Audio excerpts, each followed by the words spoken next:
এই যে তোদের খাবার দিচ্ছি, নে এবার তাড়াতাড়ি খেয়ে দে, বড় হ, আর আমাকে বেশি বেশি করে ফল দে।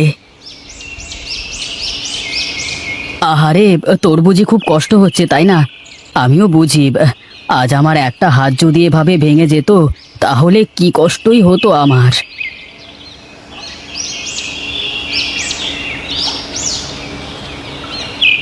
এই তো সব গাছে সার দেওয়া শেষ, এবার যাই, বাড়ির দিকে যাই।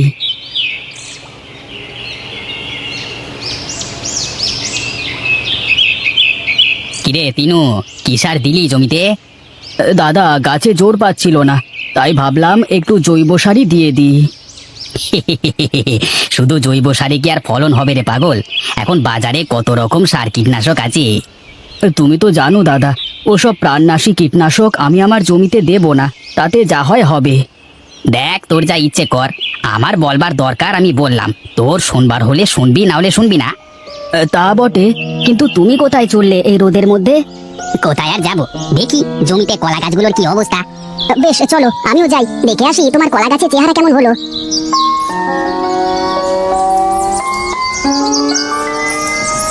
তোমার কলা গাছগুলো তো বেশ বড় হয়েছে, আর সব গাছই মনে হচ্ছে কাঁড়ে এসে বলো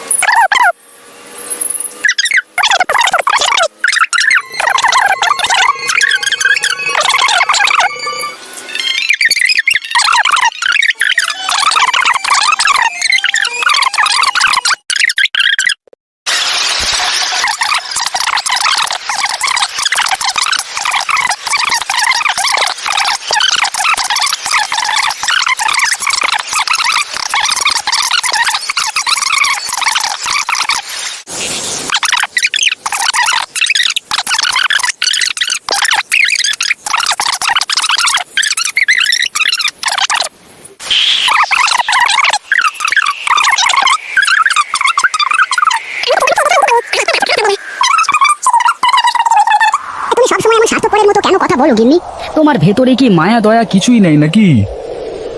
আছে তো, প্রচুর আছে, তবে সব জায়গায় আমার দয়া মায়া উতলিয়ে পড়ে না। মানুষের চিন্তা ভাবনা কে বুঝতে পারে? কার এত সাধ্য?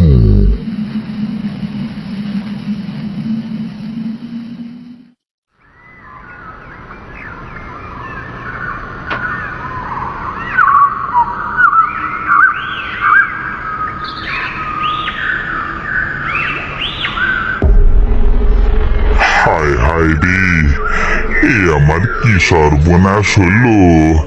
আমার যে সব শেষ হয়ে গেল। আগে জানলে তো সব গাছই পেলা দিয়ে দিতাম, এখন আমার কি হবে? দাদা, ভেঙে পড়ো না, তোমাকে তো বলেছিলাম গাছে পেলা দিতে, কিন্তু তুমি তো শুনলে না। আমি তো তোর কথা না শুনে বড় ভুল করেছি রে তিনু, তুই আমাকে মাফ করে দে ভাই। দাদা, এখন আর এসব বলে কি লাভ বলো? যা হওয়ার তো হয়েই গেছে। তাই বলে আমার সব গাছ পড়ে গেল? শুধু আমার না, এলাকার সবার কলা গাছ ভেঙে চুরে শেষ হয়ে গেছে, শুধু তোর গাছগুলোই দাঁড়িয়ে আছে। দাদা, আসলে মাটির গুণাগুণ ঠিক থাকলে সে মাটিতে তুমি যাই করবে না কেন, সেখানে সোনা ফলবেই ফলবে। আমার যে সবকিছু শেষ হয়ে গেল রে তিনু, এখন আমি কি করব? কি করে এত দেনা দেব? এক কাজ করো দাদা, তুমি আজ থেকে আমার সাথে আমার জমিতে কাজ করো, ভালো ফলন হলে তোমার ক্ষতি পুষিয়ে দিতে পারবো। সত্যি বলছিস রে তিনু? আমার যে বিশ্বাস হচ্ছে না। দাদা, বিপদের সময় যদি মানুষের পাশে না দাঁড়াতে পারি তাহলে আর আমার এত কিছু করে কি লাভ? সত্যি রে ভাই, তোর মতো করে যদি সবাই ভাবতো। নেনে চল, তোর জমিতে গিয়ে দেখি।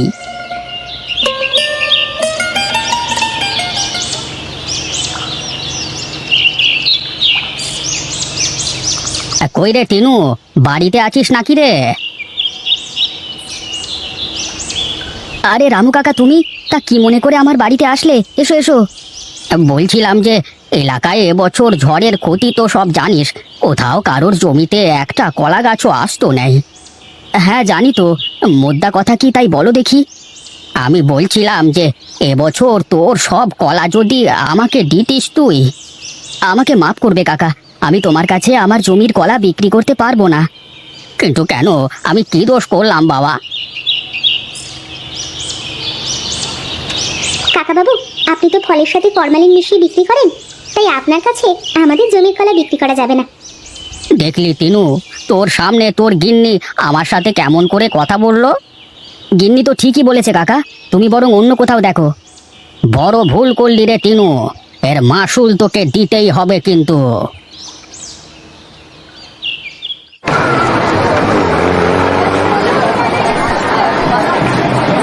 আসুন বাবু আসুন, একদম ফরমালিন মুক্ত কলা নিয়ে যান, আসুন আসুন।